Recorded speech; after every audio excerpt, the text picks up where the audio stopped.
Welcome all, and I want to welcome Dr. Gondu to take over. Dr.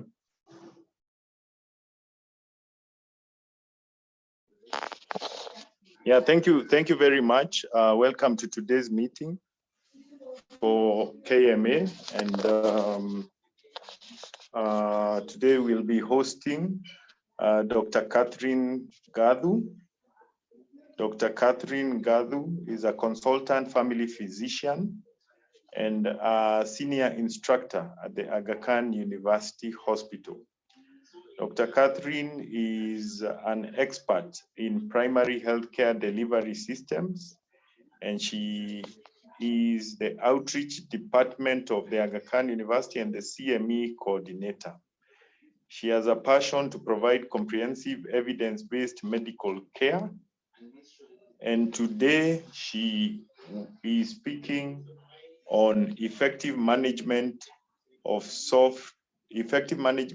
and soft tissue infections. And I see we have a good quorum to start with, and therefore I would ask Dr. Catherine to start. Dr. Catherine.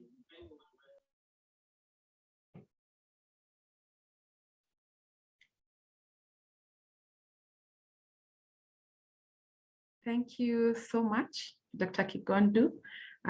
It's such a privilege to be hosted by you this evening.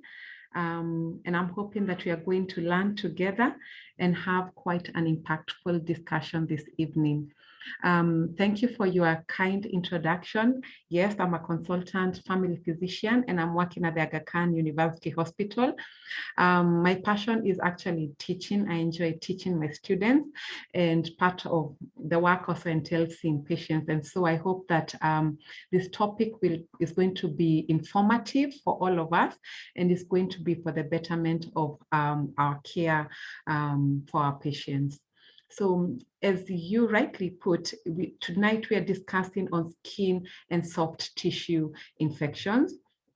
Just as a disclaimer, we are working or partnering together with PFIZER for this talk. However, the opinions that I am going to discuss or mention in this presentation are purely my own. So just as a brief introduction, this is the roadmap that I am going to use to take us through to our destination, which is how do we effectively manage the conditions that come across to us during our practice in terms of skin and soft tissue infections. So we are going to briefly define what these are, go through the risk factors, talk a little bit about the examples that we face on a day-to-day basis, the management, and last but not least, go through a case presentation and see how to practically apply the information that we are going to get tonight through this discussion. So just as a brief introduction, skin and soft tissue infections are those that result from microbial invasion of the skin. Skin and its supporting structures. This is very, very important. The skin is made up of many structures, as we are going to see, and any infection in that layer of the skin in its entirety constitutes what we call skin and soft tissue infections. So this is the skin. I believe that most of us, especially in medical school, there's a statement that kept on we've been reminded that the skin is the largest organ in our body. And that being the case, it becomes vulnerable to very, very many infections. So the skin is made up of the different structures, as you can see, and the different layers. We have the epidermis, the dermis, and hypodermis. And any of these structures and layers constitute can be infected, and that constitutes to the skin and soft tissue infections that we are going to be discussing tonight. So how do we classify these infections? I've tried to simplify it from a primary care perspective, and you can look at it either as simple or complicated. So for the simple or the uncomplicated, these are the infections that most of the time affect the superficial layer of the skin. And then we have the complicated, and the complicated can also be divided as either necrotizing or non-necrotizing. And these ones then tend to affect the deeper layers of the skin. Again, another very common classification is to look at them as the ones that are suppurative or non-suppurative. And we are going to delve into that a little bit more in the next slide. I think the pictorial there should capture your attention and tell you that infections, skin and soft tissue infections, are mainly classified by looking at them. You don't need any, very sophisticated testing to be able to classify this infection. Sometimes you may need, but most of the time in a primary care setting, you are well equipped and able with your eyes to diagnose and classify these infections. So these are some of the examples, as I had already mentioned. And if we are to start with the extremes, infections can be classified as suppurative or non-suppurative. So non-suppurative is quite simple, no pus involved. And when you think of suppurative, these are infections that may have pus involvement, and they've been listed there. They range from abscesses, folliculitis that are infected, furuncles, or even carbuncles. Now, when we come to the other classification, complicated versus uncomplicated, the uncomplicated ones, as we said, they involve the superficial layer of the skin. And the beauty about these ones is that they're simple enough such that they respond to either incision and drainage and antibiotics, whether topical or oral antibiotics. However, for the complicated ones, they involve the deeper structures of the skin. And that's why it was very important to share the structures of the skin. So anything that goes below the epidermis, the dermis, the fascia, all those are the deeper structures. And any infection that goes deeper into that may actually have quite a significant involvement of the skin. And sometimes the intervention may need to be surgical. These are conditions that tend to be quite severe and extreme, and actually are treated as an emergency because they can spread very, very easily once they get into the deeper layers of the skin. So they range from gas gangrene, necrotizing fasciitis, pyomyositis, and just to mention but a few. So where do these infections come from? So the first thing is that there must be a barrier, a break of the skin barrier. Yeah, that's the most important thing. And once that barrier is broken, these are some of the etiological etiologies of these infections. It can be Staphylococcus aureus, beta hemolytic streptococcus, and many more. Actually, this is just to mention but a few. And again, sometimes you may find these infections occurring in isolation, such simple monomicrobial infections, but most of the time, these infections actually pull their brothers and sisters and come together to form quite a complicated polymicrobial infection. So it's quite important to know that these are the common ones, but they're not the only ones that can affect the skin. Others, including candida, fungal infections, all those are culprits, and they've been known to affect the skin and cause skin and soft tissue infections. How does the infection occur? As we've mentioned, or as I'd already alluded to, minor trauma, any breach or break that destroys the skin integrity and allows organisms to access is the primary way that these infections get into our epidermis and deeper into our dermis. Surface that is penetrated by ducts, pilosebaceous glands, and hair follicles also provide a route of entry for microbes. Sometimes you find somebody has, infections, and you're trying to assess as to whether there's been any break in the skin integrity, you find one.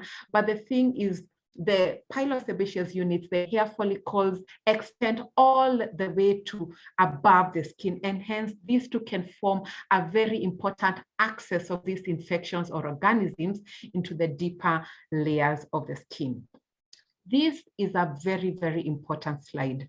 And I really would want to emphasize on that for a patient to have these infections, there are certain characteristic risk factors that they may have that may predispose them to these infections, and worse still, may predispose them to progression of these infections, to worsening infection, complications, and even systemic manifestations. And this range from age. You know, the extremes of age, the children and the elderly are not spared in actually most of the conditions. You find that they're quite vulnerable. And for them, this also connotates to the fact that the immunity status may be a little bit weak than, you know, what the normal population could have. So the extremes of age are more prone to this infection.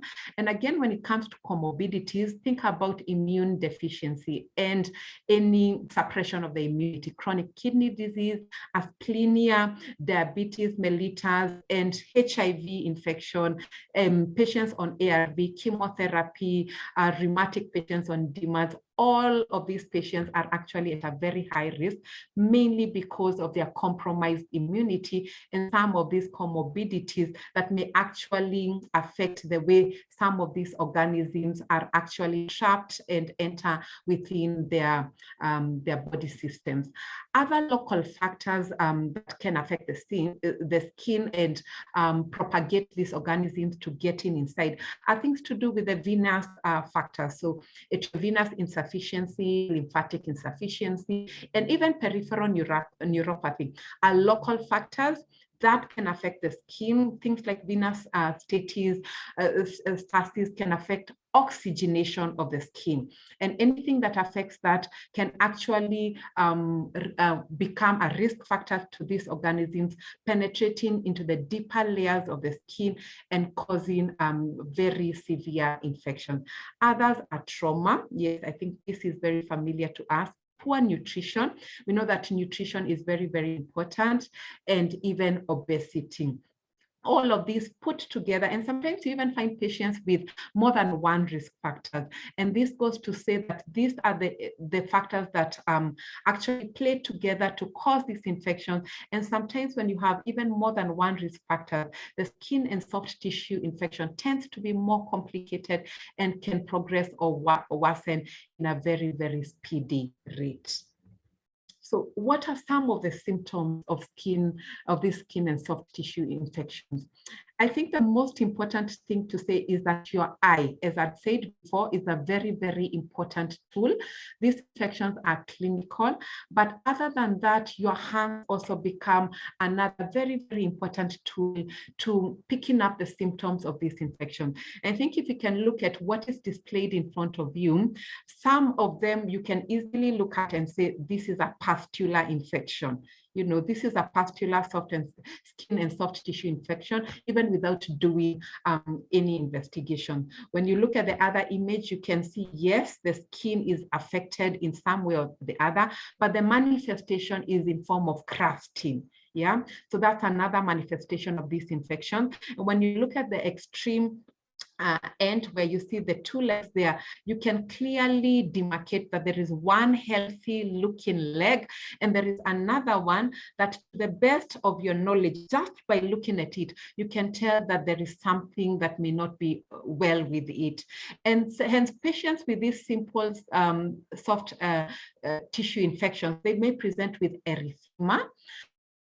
So it's very important to use our hands even in making this diagnosis. They may be warm, there could be edema, and there could be pain of the affected area. So this is very, very important to pick up.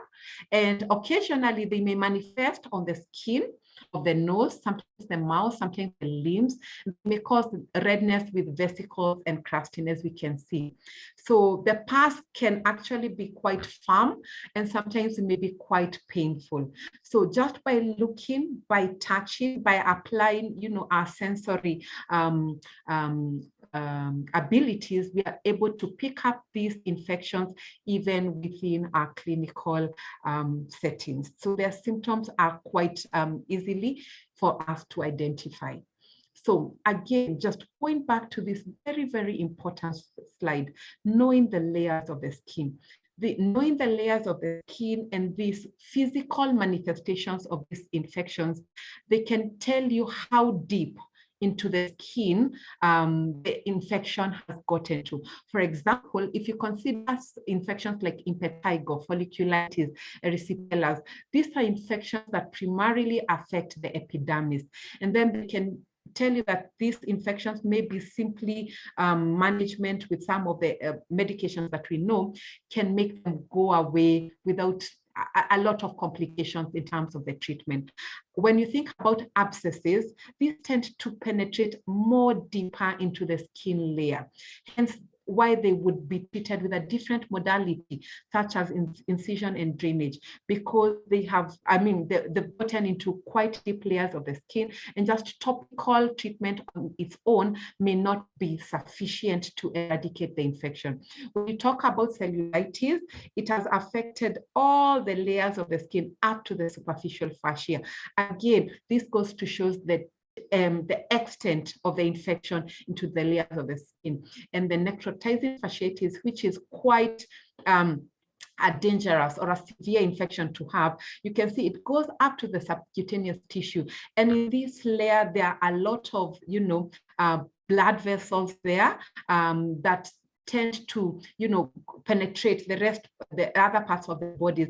And hence, that's why diagnosing this condition in quite a speedy rate is very important, so that we can arrest the infection before it spreads to the other parts of the body. So this is purely anatomy. The further the infection has penetrated into the layers of the skin, the more severe the infection tends to manifest. And when it comes to the treatment, the more complicated and the more intricate the treatment becomes. So diagnosis, as I've already alluded to, the diagnosis of SSTIS is predominantly clinical. The clinical facets would need to be applied to diagnose these conditions. And as I said before, without any sophisticated microscopes, imaging, you can easily make a good definition of a skin and soft tissue infection. Again, some of the tests that we tend to do with our patients, for example, the complete blood count, the CRP, the kidney function, those should only be ordered for patients with severe infections. This is very important because in primary care, we emphasize on cost effectiveness. And the question you should always be asking yourself, that additional test that I'm ordering, not that it's bad to do it, but of what value will it add to my clinical diagnosis? So for patients with comorbidities, sometimes that affect organ dysfunction, and patients with severe infections, by all means, go all out, do as much as you can do that will aid into your maybe not only diagnosis, but even treatment of the patient. But for simple superficial skin infections, you can easily make that diagnosis confidently with the clinical eyes. How do we manage these conditions?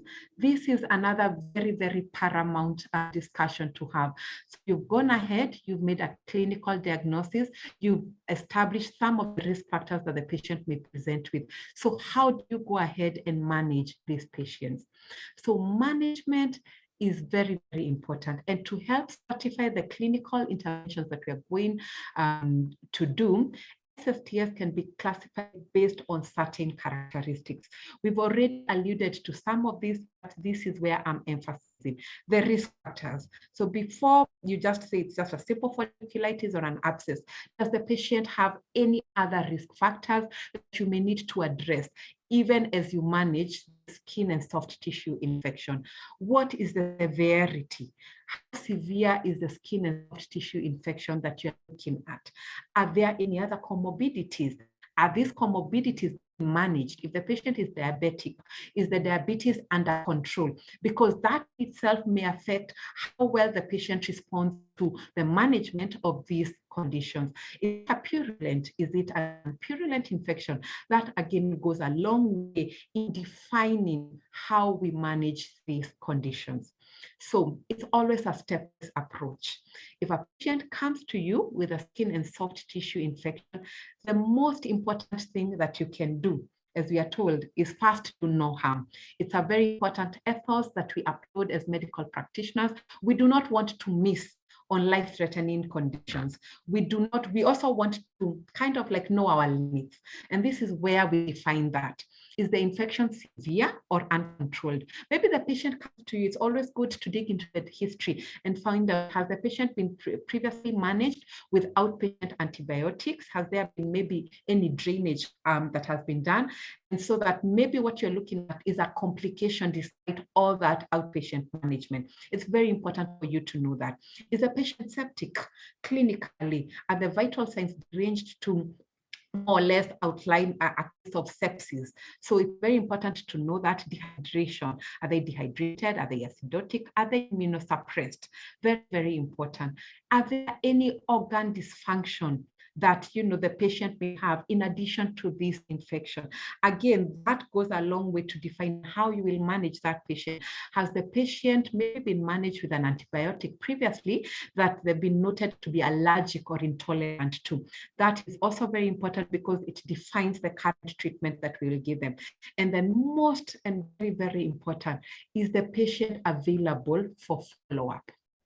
And if they are not, all to say that this patient may need more care within the inpatient setting so that we're able to manage them comprehensively and also mitigate any complications that may arise in those situations.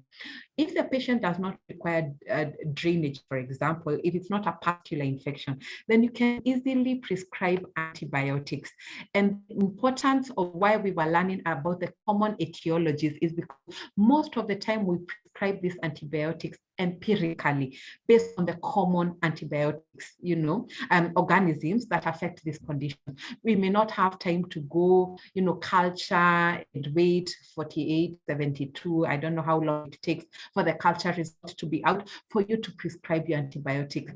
Hence, important for us to be familiarize ourselves what is more common in our setting, and even with these common organisms, what are they most of the time susceptible to, so that at that point we make a diagnosis, we can easily prescribe the most effective antibiotics against these common organisms. So I came across a very interesting study, and I know I'm discussing this amongst, people who like data. And so I did this so that I can support some of the information that I'm going to share with you through an evidence-based practice. This was a study that was done locally. I'm sure some of you may be, the names are presented to you may be familiar. And it was looking at the epidemiology of staphylococcal aureus infections in Kenya. It's quite recent. It was published in 2020. And what it was looking at is the current state, the gaps and the opportunities in how to deal with such common infections, especially in our local setting. As we've already said, most of the skin and soft tissue infections are caused by Staphylococcus aureus, hence the importance. So this is very applicable in this setting. So some of the key findings from the study is that S. aureus detection was varied in Kenya from 2% to up to 52%, with a majority of studies skewed in favor of Nairobi.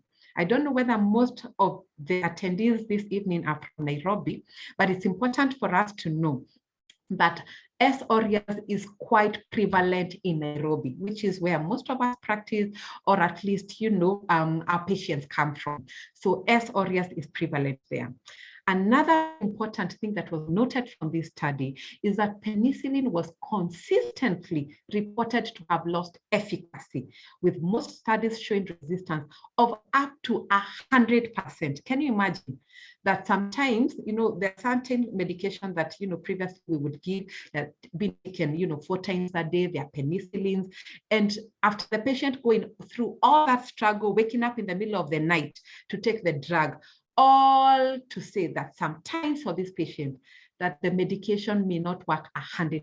I think it's it's not right. It's not right for us to be giving medication to patients that have been shown not to be very, very effective in some of these organisms that they may have, and may be causing some of these soft skin and soft tissue infections that they may be having. So this is a very important study that I thought of highlighting. Again, so we go to the other part of Kenya, down in Eldoret. This was a study that was also published by a postgraduate student, and this in 2018. And he was also looking at, which is the most common organisms in the skin and soft tissue infections at the Moi Teaching and Referral Hospital. And what he concluded is that the most common cause of SSTIS was Staphylococcus aureus in that setting. And these organisms were susceptible to vancomycin and clindamycin. And based on that study, he actually recommended, in terms of empirical treatment, since we are familiar that this is the most common organism, vancomycin, clindamycin, meropenem, amikacin should be used as, first-line therapy as empirical treatment for severe skin and soft tissue infections. So this is very, very important, that even as we come to management, our management is supported by data and by evidence. However, we know we've already clearly defined not all infections may need to be treated in this way. And what do I mean? Look at this. The image in front of you presents one of the common things that, we face in our outpatient setting. And what are some of the clinical features that you can pick up? I hope somebody can see that this is quite an infection that has affected a larger area of the skin as opposed to just a pinpoint. You can see it's quite red. I'd want to think, even without being told, that this is a very painful thing to deal with. So hence the reason it falls into the category of an abscess. And when you are dealing with abscess, it's important to know that incision and drainage primarily becomes the most effective modality of treating them. Sometimes you feel that some people in the ED would easily do an incision and drainage and then send the patient home on antibiotics. There's no evidence behind this practice. If you do a very clean incision and drainage, the infection, and you feel you've been able to, clean up the wound, eradicate all the pus, then there's no point in sending the patient home with antibiotics. Wound cultures also in the ED have also not added value in terms of the patient care. So incision and drainage with adequate medical follow-up. You remember previously we had alluded to the patient being able to be available for follow-up is quite important in choosing the modality of treatment that we are going to give them. So as long as you can do incision and drainage, let them come back to you, clean up the wound, evaluate it every 1 day, every 2 days, every 3 days, of course, depending on the extent, and that becomes a quite effective way in treating abscesses in our emergency department and even in our primary care practices. Cellulitis. I'm sure most of us have come across such infections. This is another example of a skin and soft tissue infection. Again, as I mentioned below, you can clearly see that, with one foot, you're not well able to pick up the venous system, and the digits quite well. But with the other one, it's quite easier. So one is swollen. There's a bit of reddish hue to it. You can tell that. Not really demarcated. There's quite a generalized swelling to it. Maybe if you are closer to such a leg, you may want to touch it and see whether is it painful. Yeah. Sometimes the patient already come and tell you that they are in pain. And so that's why we say that with cellulitis and other common skin and soft tissue infections, just by looking at it, you can tell a lot as to what will be happening with that particular area of the body, and in this case, the foot. With cellulitis, patients with non-purulent infection, this is an example of a non-purulent one, cellulitis and erysipelas, in the absence of abscesses or purulent drainage, can easily be managed with empirical antibiotic therapy. And I hope my previous slide had shared with you the difference between cellulitis and erysipelas, and the main difference being the depth into the skin structure. One affects more superficial layer, while the other goes even into the deeper layers of the skin, the dermis, up to the superficial fascia. So it's very, very important to know that with these two conditions, empirical antibiotic therapy is effective enough to eradicate them effectively. So let's look at this next infection, impetigo. As you can see, there's a bit of crafting. If you can try and make out this part of the body, you could tell probably around the nasolabial, fold somewhere around there. So there's a bit of crafting there. And so this is how impetigo presents, and it affects that area of the body. So for impetigo, for localized superficial skin and soft tissue infections, especially in children, because impetigo affects children most of the time, without any systemic symptoms, outpatient management with topical antibiotics has proven to be effective. Yeah. Because as we've said, even through the anatomy of skin structures, going through the structures of the skin, impetigo affects the epidermis, the topmost layer of the skin. And hence the reason, just with a topical antibiotic, it can easily penetrate into that layer and can eradicate this. So impetigo can easily be treated through that, and you may not need any further treatment with that. But of course, as we say in primary care, just providing a routine checkup and follow-up of the patient is very, very important. And this is what we call just safety netting. Folliculitis. I'm sure some of our male population have had a challenge with this, especially when they go to the barbers and they tend to be shaved, a little bit more closer to the skin. As we said, in terms of how these infections come about and the pathogenesis, any break and any breach in the integrity of the skin can become an entry point to this organism. And that's really what happens, and that is the pathogenesis behind folliculitis. So they tend to affect around the beard area, but they can affect almost anywhere else where there is a hair follicle. Again, remember the hair follicles, we say they extend all the way up to the upper layer of the skin, and them too can become an entry point, even without any break of skin. They can become an entry point to this organism. So folliculitis are infections around a hair follicle. Sometimes they're just pinpoint follicles or papules. Sometimes they become pustular, and sometimes they even progress to becoming, a pustular lesion with a surrounding erythema. Sometimes with our dark skin, it's not very easy to pick out that erythema or, the progression of the folliculitis.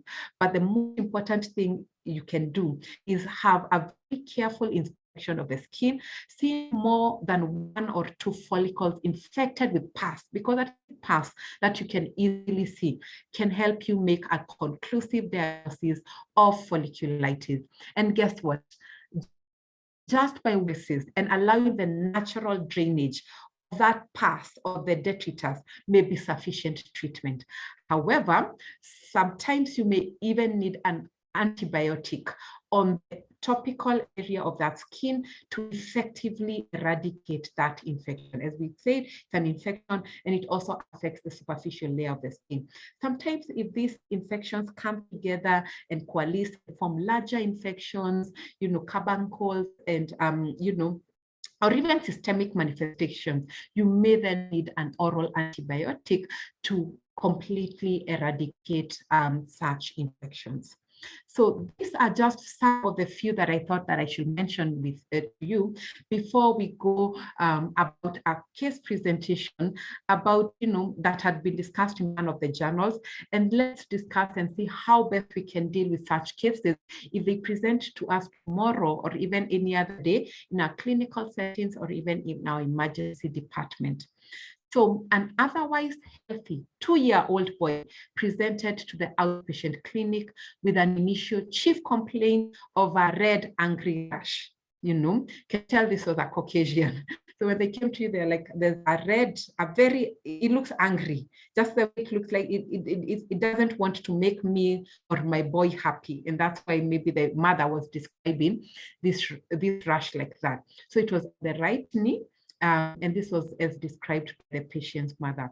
So right from just this simple clinical presentation, I hope that from this topic and what we've been able to learn so far, you can pick up some of the risk factors that may be predisposing this young 2-year-old to a skin and soft tissue infection. So you go ahead, or the patient went ahead and was examined.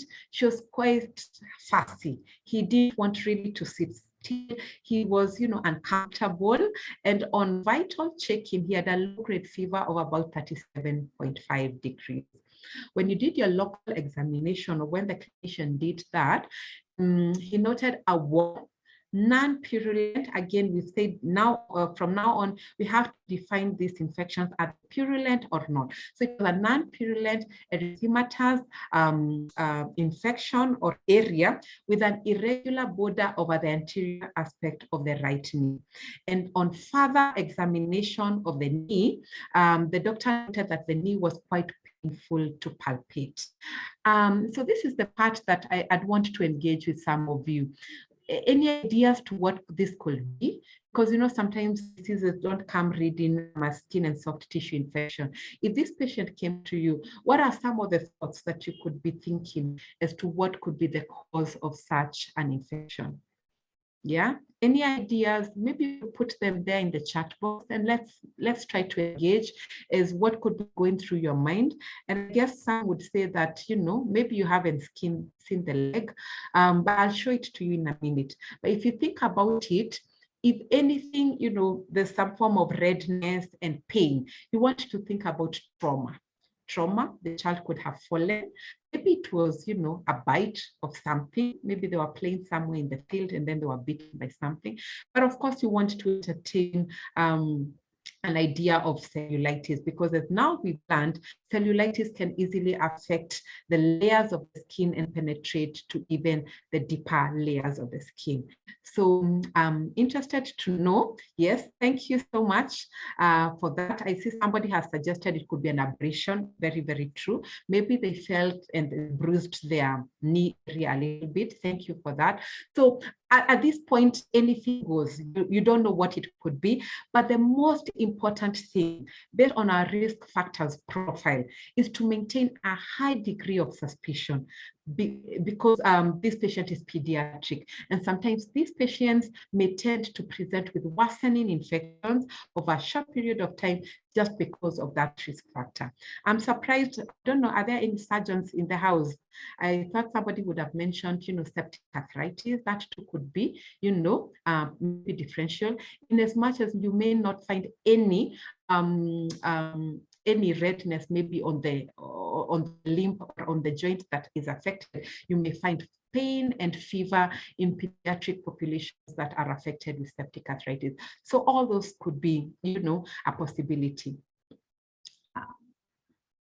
So 2 hours later, this is what you see. So initially it was quite a mild infection, or it was just a localized infection. But 2 hours later, maybe what you did is that when the doctor was observing him in the ED, sent the mother to do the basics. Somehow they thought, these are high-risk patients. Let me just send them to do the basics, full hemogram, CRP. And while they were busy doing all that, the blood had been drawn and maybe they were waiting for the results. They came back and looked at the knee and found that the initial presentation had worsened. And it seems that this redness seems to be spreading beyond the initial demarcated area. Then, you start becoming worried, or so I hope.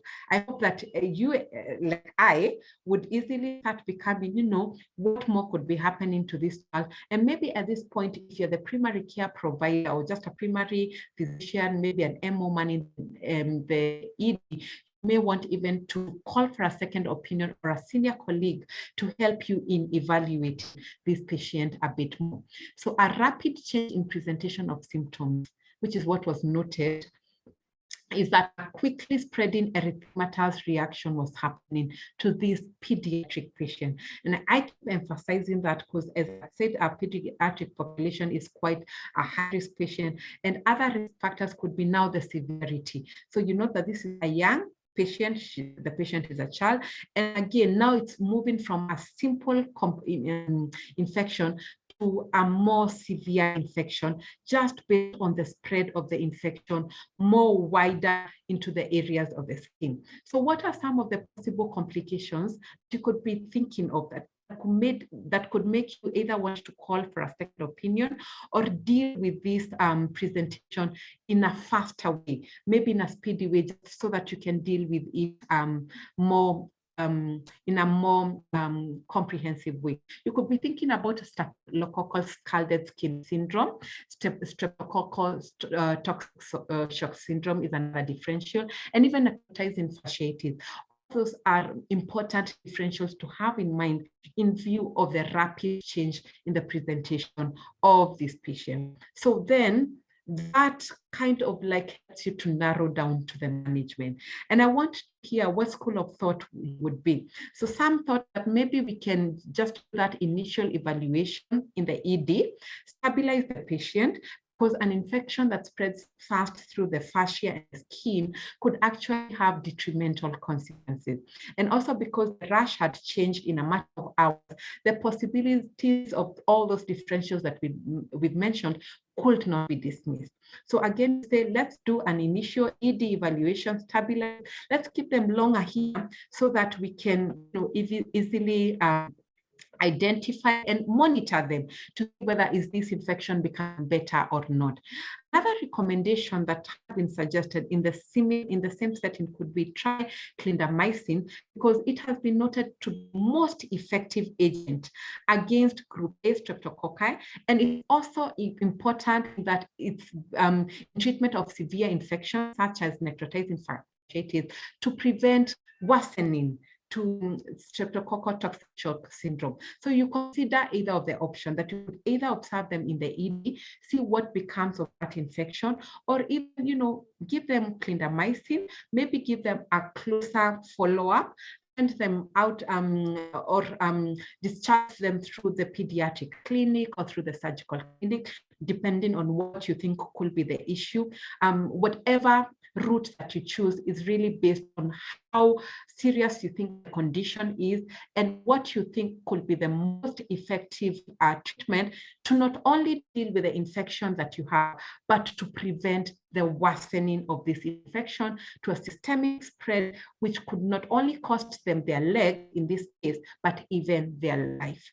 The red flags and very important things to outline as you deal with any skin and soft tissue infection.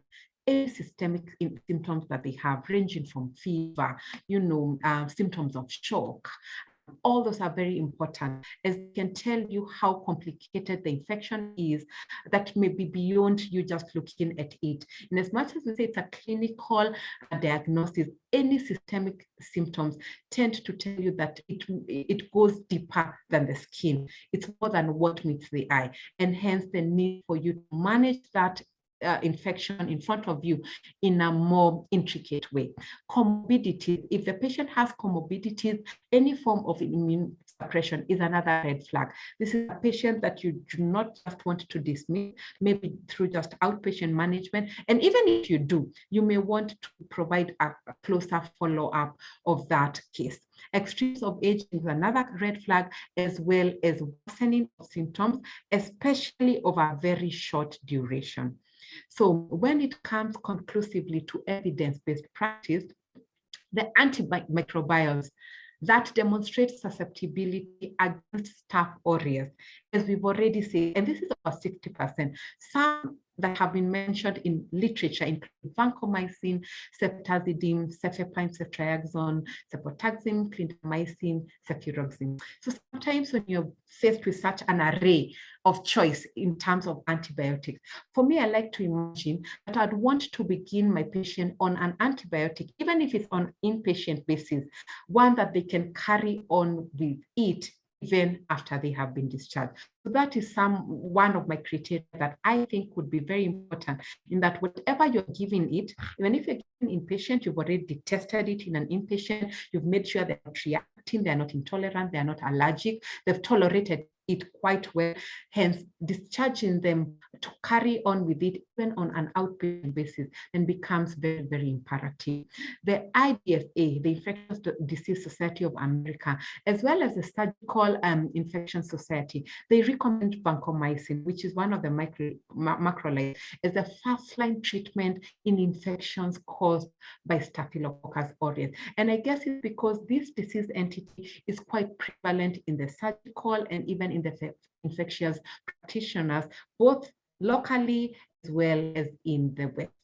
The Infectious Disease Society of America also recommends the use of clindamycin in staphylococcal infections, in addition to its to susceptibility to that organism. It's also bacteriostatic, and it can prevent the spread and complications of this infection to staphylococcal toxins. So it's very important not to deal with the infection that is in front of you, but to prevent staphylococcal toxins, which are the ones that cause the toxic state of these conditions and worsening and even mortality of these conditions.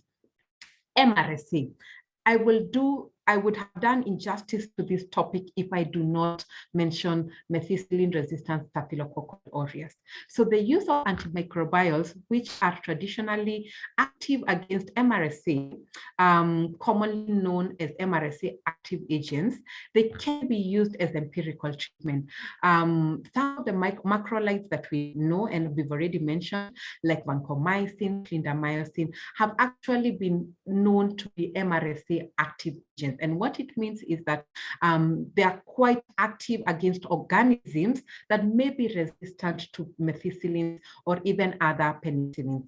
However, we do not have a lot of awareness of MRSA in our country. In essence, some of the studies that have been done, I believe we need more, but some of the ones that have been done have shown an increasing prevalence of MRSA, and they've shown a prevalence of up to 40% in our local setting. We may need more. Some of the ones that have been displayed there are quite, let me say, outdated, maybe not, but they've been done quite a while ago, maybe up to 10 years ago, and hence the need to maybe do more recent studies, because who knows, maybe this prevalence is quite higher and we may need to rethink the agents that we are using so that we give those that can address MRSA, or those known to be MRSA active agents, against the common organisms that may be resistant to methicillin.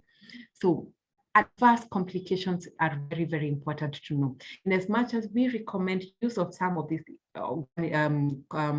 antibiotics, it's very important to be aware that they're not benign. Sometimes they come with complications, they come with side effects, and you as a primary care provider, you as a general physician, as a physician wherever you're practicing, you may need to be aware of these complications so that you can appraise your patient, so that in case they face this, they know how to deal with it, or if it is very, very severe, probably avoid or go to another alternative treatment that may not cause very severe complications. This is my summary slide. When it comes to the choice of appropriate antibiotic agent, number one we need to know is what is the common etiology that causes that infection. If you may not be able to culture the organism, what has been studied, what has been found, because that will then inform your choice of empirical antibiotic for that organism. Know also your local antimicrobial resistant patterns. It's very, very important. And in the case of MRSA, it's also important to know its prevalence, even locally. Another very important thing is the severity and the risk factors. Are there comorbidities, any form of immune suppression? Any of the risk factors that I'd already mentioned is very, very important in you choosing how you will appropriately manage the STI that is in front of you, the choice of antibiotic, and even further treatment of the condition that this patient may have. Could it be surgical, incision on drainage? All that is very, very important based on the etiology, based on the presentation, based on the choice of antibiotic that you may choose to give for that particular condition. So I hope that you will also not forget the cost. Cost for us, primary care provider, for me as a family physician, is also a very important thing for you to bear in mind, because sometimes you give a patient medication for 5 days, 7 days. You may not want them to withdraw or not give, have that medication because of a cost issue. And finally, allergies or intolerances are very, very important, especially when it comes to the choice of antibiotic agents. With that said, those are my references, and I really hope that I can continue to interact with you. If you have the questions, you can, I hope there's some already in the chat box. If you have any other, you can, put them across, and hopefully me and the rest of my panelists would be able to answer you. Thank you so much.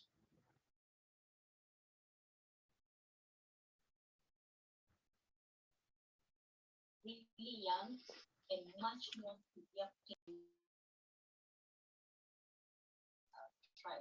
Thank you very much, Catherine. You can stop sharing. Emmanuel, you can continue. That's what we have.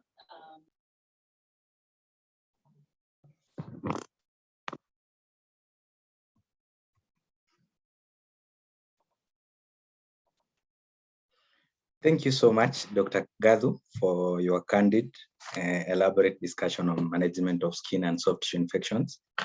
We are humbled to partner together with KMA. My name is Emmanuel Mikwabe. I'll be taking you through a short discussion on Dalasin-C, as a trusted brand to remember. And PFIZER prides itself in bringing breakthroughs that changes patients' lives. And that's why we are here. And I'm here maybe to discuss about efficacy, the high penetration of Dalasin-C, the proven efficacy, and also talk about dosing and give to you PFIZER heritage in this platform. This is a disclaimer. PFIZER does not suggest or recommend the use of PFIZER products in any manner other than described in the prescribing information, which is always approved by the local regulatory authorities. Just to start, Dalasin-C, clindamycin, is a semi-synthetic glycosamide antibiotic, very well when it comes to penetration into soft tissues, fluids, and the bone. And following oral administration, Dalasin-C has a good bioavailability, which is readily absorbed and distributed in the body fluids, which leads to significant tissue and bone penetration.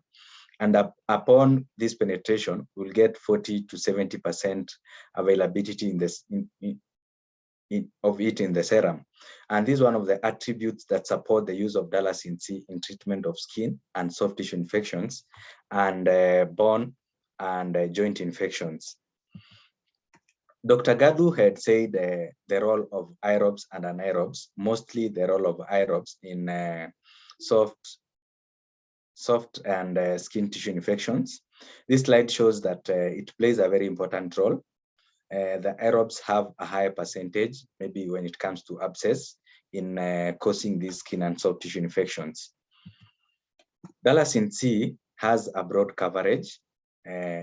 This gives it one of the reasons why it is recommended for the skin and soft tissue infections when it comes to both gram-positive aerobes and anaerobes. And this slide shows that gram-positive bacteria from Staphylococcus aureus as one of the pathogens that causes skin and soft tissue infections all the way, and also a broad range of the gram-positive bacteria and the gram-negative bacteria. Compared to metronidazole or amoxiclavinate, you can give Dalasin-C and comfortably know that you've covered most of the pathogens that will cause the infections that we normally come through in our clinics or in our setup. Dalasin-C is indicated for a broad range of susceptible aerobic and anaerobic pathogens. It is indicated for bone and joint tissue infections, which includes osteomyelitis and septic arthritis. Also indicated for upper respiratory infections and skin and soft tissue infections, which include acne, cellulitis, impetigo, abscesses, wound infection. And for specific skin and soft tissue infection like parachedia, it will seem logical that these conditions will respond very well when given the dalacin therapy. Also indicated for lower respiratory infections, upper respiratory tract infections, gynecological infections, including PID, intra-abdominal infections, which include peritonitis and abdominal abscesses. And this one is recommended you give in conjunction with an antibiotic of appropriate gram-negative aerobic spectrum. Indicated also for dental infections, for septicemia and endocarditis, toxoplasmic encephalitis in patients with AIDS, and in patients who are intolerant to convenient treatment, dalacin C in combination with pyrimethamine has been shown to be so efficacious. It also indicated for malaria, including the multi-resistant Plasmodium falciparum in combination with quinine, and also in prophylaxis of endocarditis in patients sensitive to penicillin.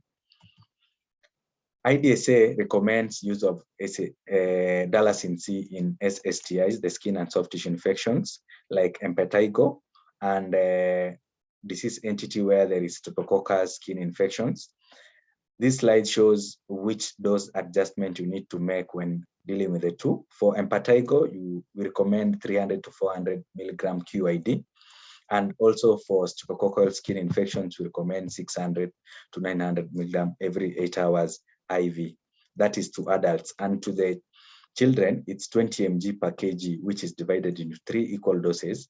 And to the streptococcal skin infections, it's 10 to 13 milligram per dose every 8 hours IV. For adults, and when it comes to the oral, dalacin oral, we recommend 600 to 800 milligram per day, which can be divided into 2, 3, or 4 equal doses, depending on the clinician or the physician's judgment of the severity of the infection. For children, we recommend 8 mg to 25 mg per kg per day, which is divided into 3 or 4 equal doses. And for children, it's recommended children above 1 month old. We have the IV formulation where we recommend for serious infections, less complicated infections, and for children. And when it comes to serious infection, the usual daily alert dosage of dalacin C for intra-abdominal area, that's the female pelvis, and other complicated or serious infections between 2,400 to 2,700 milligram, which also divided into 2, 3, or 4 equal doses. When the infection is less complicated, it is lowered to 1,200 to 1,800 milligram per day, which is also administered into 3 or 4 equal doses. Doses of up to 4,800 milligram daily have also been successfully used, and we recommend single intramuscular doses of not greater than 600 milligram a day or at once. For children, it is 20 to 40 mg per kg a day into 3 or 4 equal doses. We don't have any dose adjustment when it comes to the renally insufficient, hepatic insufficient patients, or nor the elderly patients with normal hepatic function and normal or the age-adjusted renal functions. So this is one of the attributes that comes with dalacin C. You don't have to check if you need to adjust the dosage when you are dealing with a renally impaired patient or the hepatic impaired patients. Up to there, I believe it has been a short, candid attribute when it comes to use of dalacin C. And I believe you'll give dalacin C, the 150 mg, 300 mg, or the IV to any patients that presents with the indicated indications for dalacin C. This is my last slide. It summarizes what we have talked. Dalacin C targets both anaerobic and gram-positive aerobes. It has an excellent bioavailability. It is readily and highly penetrates into infected tissues, including bone and body fluids. It has significant economic advantage in that you don't have to combine with other antibiotic to give it as a therapy. You can only give Dalacin C and be sure that it will give you a maximum coverage of the pathogens. It's recommended by international guidelines and it is well tolerated. Thank you so much. I'll invite any questions. Over to you, Dr. Kingondu. Thank you. Thank you very much. Man, I think we'll go straight to the Q&A. There's a question from an anonymous attendee. How do you manage acne keloidalis nuke, commonly in male? Thank you so much, Dr. Kingondu, for the question. Maybe just to mention, Emmanuel had already alluded to in the short presentation. I think he said clindamycin can be used for acne, and I want just to say that the role of oral antibiotics has been found to work in acne infections. However, for this particular one that you're asking, antibiotics on their own may not work. You may need steroids, sometimes up to intralesional, because as you can see from that name, they are keloids. Keloids sometimes may not just respond to oral medication, may need topical, intralesional, or even oral steroids to completely eradicate that, as much as you'll also be giving oral antibiotics. So I hope that answers your question. Can I go to the next one? Maybe Dr. Kingondu, I can read, I can see it here. Oh, you can, oh yeah. Yes, continue. I can read it. So what can be the best remedy for scabies, which seems resistant to benzyl benzoate? So I hope the anonymous attendee, first of all, knows that scabies is not bacteria, it's not viral, not fungal, it's a parasite. So first of all, is just defining it's a mite. So and the presentation also is very, very important. How scabies presents, and just being very sure that you're dealing with scabies. Because sometimes when you find that you're giving a certain medication and the medication doesn't seem to be responding, the first thing I ask myself is, am I treating the right thing? So the first thing is to make sure that you're dealing with scabies. Number two, benzyl benzoate has a very particular structure on how it's given. So it's not just, it's not one of the medication you can prescribe and tell just go take it. No. There's a way the patient is supposed to apply it on their body, rinse it, and there's a sequence to it. And probably that's the literature I could ask you to, familiarize yourself with it. And maybe that could be the missing gap or the link to why your patient may not be responding. If you would want to chat with me after this, I could assist, but there's a way, there's a formula to how you prescribe and ask the patient to use the benzyl benzoate. That is very, very important, and also defines how well they respond to it. Suhaib Khan asks about cotrimoxazole efficacy in SSTI. So again, some of the studies that I have shared have been done based on the organisms that are most common in skin and soft tissue infections. And some of those studies that have been done allude to what we call culture and sensitivity. The reason why we recommend one antibiotic over the other, it's not that the other cannot be used, by the way, but it's because based on the culture and sensitivity studies, certain organisms or certain antibiotics have been found to be more responsive to certain organisms, and hence why we recommend what we have. So I think based on the studies, there are certain antibiotics that would be better off in those conditions. And so in terms of the efficacy of cotrimoxazole, let me say, based on the studies that I looked at, I did not find any yet. Not to say that there isn't, but maybe I did not come across it. And hence the reason why other antibiotics were more favored in those organisms. So again, there's a question of unilateral left leg swelling, pain with skin changes in elderly male. You think of DVT. What distinguishing factors for a diagnosis of skin and soft tissue infection? Thank you. So this is a very, very important question, because These two conditions really mimic each other, but you may want to be very sure, is it a DVT or is it a superficial skin and soft tissue infection? So the most important thing that probably I'd like to pose to you is, have you seen these two conditions? So sometimes DVT tends to actually affect the vascular meaning the blood vessels. And there goes to say that sometimes you may not just look at a limb and be able to clearly say, the difference between the two. A DVT may have superficial, swelling, it may not really have the skin changes in terms of the redness. So this could be one of the ways that you can clearly demarcate the two. So the redness may not be there. With DVT also, you may find that predominantly they have a calf tenderness.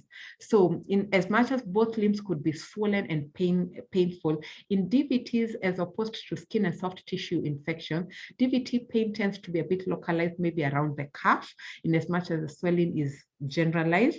And when it comes to skin and soft tissue infection, there's sometimes a clear demarcation, an erythematous area that you can almost tell this is where the infection starts from and this is where it ends. And even the pain is more generalized on that area. So again, it's very important that you've asked that, but where the pain is, where the demarcation is, may be a little bit varied based on whether it is a skin and soft tissue infection or a DVT.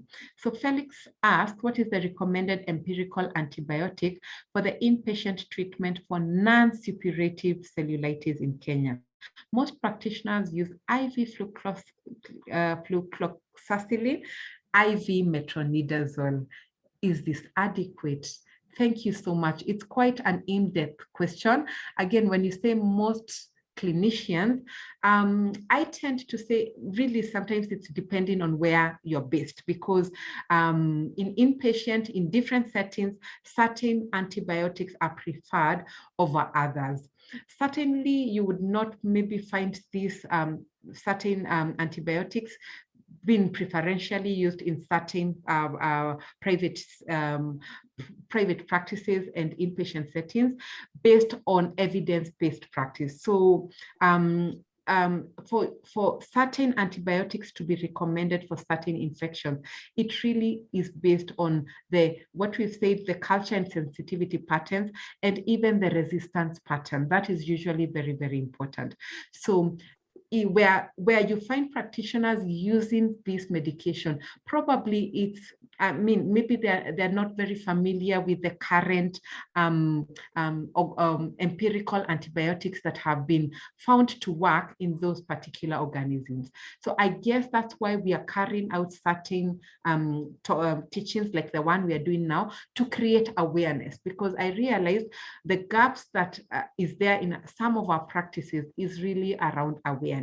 So it's very, very important to know the organisms that are most prevalent in these conditions and what they are most likely to respond to. So I'll try to sift through some of the other questions that could be there. I'm not sure I've seen any other. Is there any other that you'd like to respond to, Emmanuel? Yes, there is a question from Dr. Isaac Kenge. He's requesting for a comment on the effectiveness of oral clindamycin in SSTI when IV clindamycin is not available. What I'll comment is that the bioavailability of Dalacin CIV is 100%, and that of the oral is 90%. The difference is not much. You can use the orals when the IV is not there. Yeah. Any other that you can see, Dr. Gadhu? I'm looking, I think I'll address the last one. Sharon asks the first line treatment for an abscess after IND and still recurs. So again, Sharon, we go back to how well was the IND done? I want to believe it was done in a hospital setting, in a good outpatient setting. So how the first IND was done is very important, because sometimes you find the recurrence of these infections if the first time treatment was not done adequately. quickly. So sometimes it's more of even a poorly treated infection. So I'd go back to how was the IND done? Did it really get rid of the pus and all the pus pockets? And of course, if it still recurs, recurrent infections, not just abscesses, but any recurrent infection in our bodies warrants a further evaluation into some of the comorbidities. Maybe the patient may be having an underlying infection or a risk factor that may be predisposing them to these recurrent infections.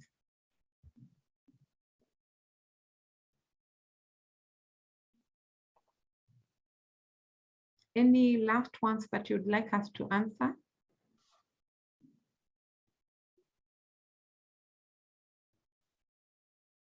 Okay, let me answer the last one from Galaxy A20. What is the recommended treatment duration for acne vulgaris? So acne vulgaris, I'm just addressing that because I know it's a very challenging condition to treat. Sometimes you treat it over and over again without full recovery. So yes, with acne, it has that stubborn nature. So the treatment duration, honestly, is over a long time. I like to say it's based on a case to case, it's a case-based management. It's not a flat, recommendation treatment duration for each and every one. So one depends on how the extent of the acne vulgaris, how severe is it. Number two, how well the patient is responding to the treatment and the follow-up that you give the patient. So those two are very important, the extent of the acne vulgaris and how the patient responds to the patient. So it's a case-based management. That's what I'd say. So over to you, Dr. Kingondu. Thank you very much, Catherine. I like the holistic approach that you have taken in the management of this disease. So just two comments from my side. As an obstetrician gynecologist, STI is sexually transmitted infection. So sometimes I think we better say it in full so that we do not use Dalasin for STIs. Thank you. The second one is the second one is that as obstetrics and gynecology, we see a lot of folliculitis, especially from shaving in the pubic and vulval region, and sometimes people confuse it actually with the real STIs.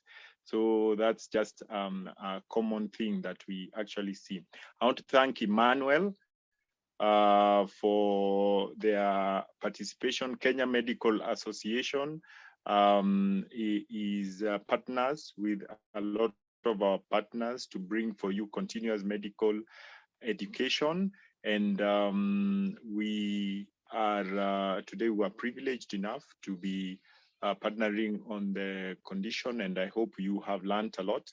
And keep looking at our website and social media pages for more webinars and lessons like this. With that, Emmanuel, do you have anything, a last minute thing to say, anything before I close the session? I'll just take this moment to thank Kenya Medical Association for partnering with us. We are humbled and we are privileged in this journey. We are looking forward for more partnering. Thank you so much. Thank you. And with that, we want to wish you a good night. Thank you very much. Thank you too. Good night.